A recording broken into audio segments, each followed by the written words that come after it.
Well, we're joined now from Jerusalem by the Israeli Prime Minister's spokesman, Mark Regev. Mark Regev, the operation that you're engaged in is Protective Edge, and its stated purpose is to protect Israeli civilians. How does killing children on a beach contribute to that purpose?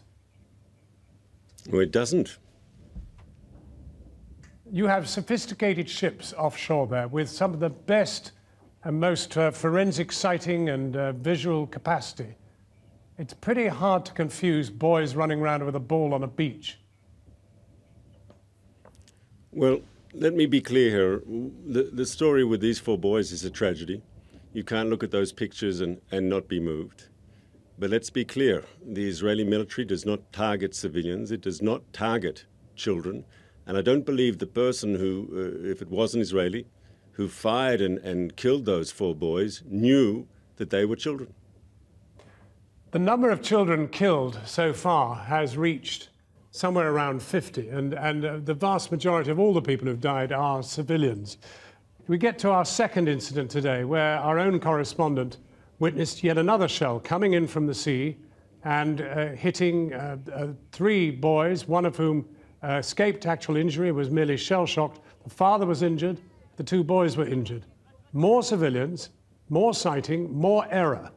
That's the nature of war. That's what you're up to, war. And you seem to be happy for it to, frankly, well, if it results in dead children, dead women, that's it. War is a terrible thing. Anyone who's been in the military, anyone who's been in a war zone, your reporters who cover war know that better than anyone else. But let's be clear, we tried to end it all yesterday. There was a ceasefire proposal on the table by the Egyptians, a proposal supported by the Arab League, not known to be particularly friendly to Israel, supported by the United Nations.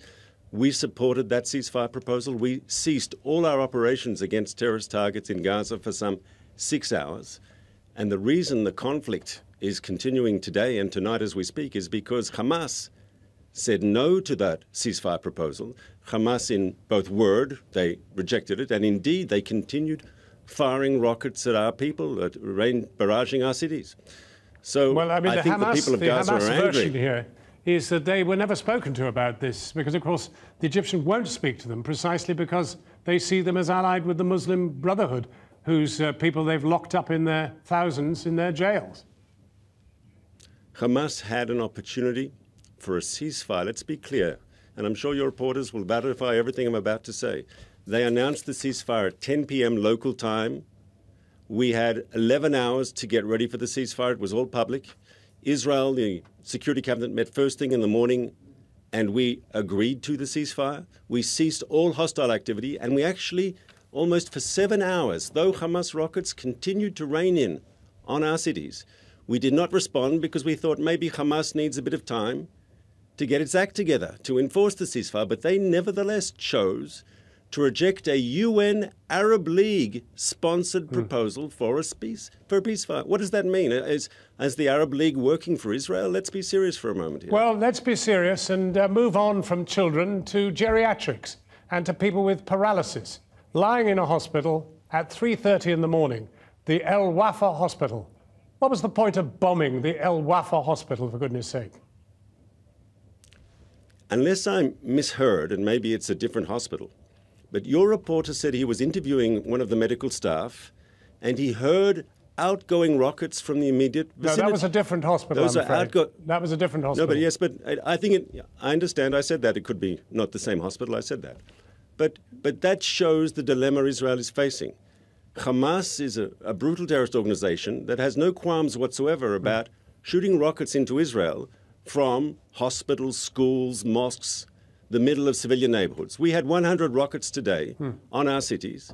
Over the last few days since this crisis started, we've had some 1,000 rockets raining down on our cities trying to kill our people. Well, I just heard from my correspondent while you were answering that question. It is indeed the right hospital, but he was there and the rockets were near the hospital, but not actually in the premises. And you bombed the premises. Well, once again, hostile fire, and we were acting to try to neutralize the hostile fire. And I think the question has to be asked here of Hamas. Why are you deliberately embedding the civilian population, shooting your rockets trying to kill our civilians using Gaza's population as your human shield. But Mr. Regev, it is Israeli forces too who are doing exactly the same thing. You are deliberately targeting neighborhoods in which you know there are women and children. And if your sightings can't see boys playing football on a huge, wide beach, then there's something wrong with your equipment.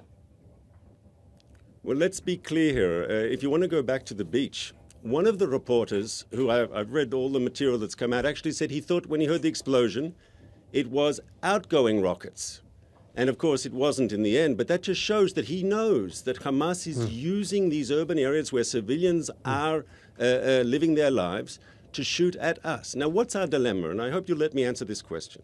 They are shooting at Israelis, bombarding our towns, trying to kill our people from urban areas. Now, we have an option not to do anything, to let them continue to shoot. And I think you'd understand that's not a real option. Or we can act as is surgically, as is humanly possible in a very difficult combat situation. Well, the most unfortunate thing is that despite the most sophisticated weaponry in the whole of the Middle East, you have proved a very serious point. You do not have the capacity. You cannot forensically attack an urban area without killing women and children. Ergo, you have factored in that you will kill children and women. The truth is, this is Hamas's decision for shooting at us from these urban areas. That is a war crime. They should not be doing that, and they should be condemned for it, and I trust you'll condemn them for doing it. Well, it's the United Nations. It's the United Nations who have questioned whether what you're doing is perhaps a war crime. There are grave uncertainties about whether you're acting within the law. I disagree. Oh, yes. 3 days ago, the United Nations questioned very urgently whether it was Nader Pillay who actually raised this question of whether you are, in fact, targeting people and committing a war crime thereby. It's in the air. Can I tell you, I've heard interviews with Palestinians in Gaza, and they've openly admitted they know that they are not the target of the Israeli raids, that the terrorists are the target.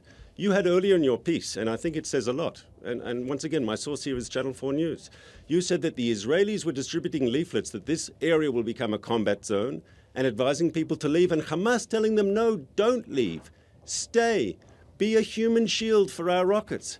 That's the whole difference. We are trying as best as we can in a complex combat situation to avoid seeing innocent civilians caught up in the crossfire. Let me ask you a final question. You've tried 3 wars. You've tried virtually everything with Hamas. You've tried everything with Gaza. You've besieged it for 7 years.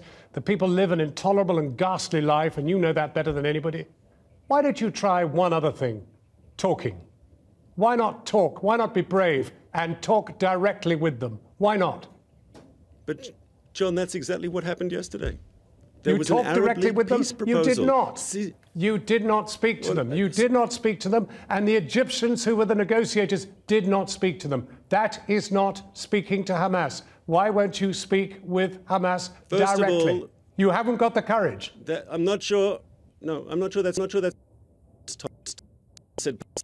I spoke to all the relevant parties. And Mr. Regev, we're going to have to leave it there. To check that. But there's the question in the air. Thank you very much for joining us. Christian. Well, you can follow Jonathan Miller's tweets and blogs from Gaza on our website at channel4.com/news.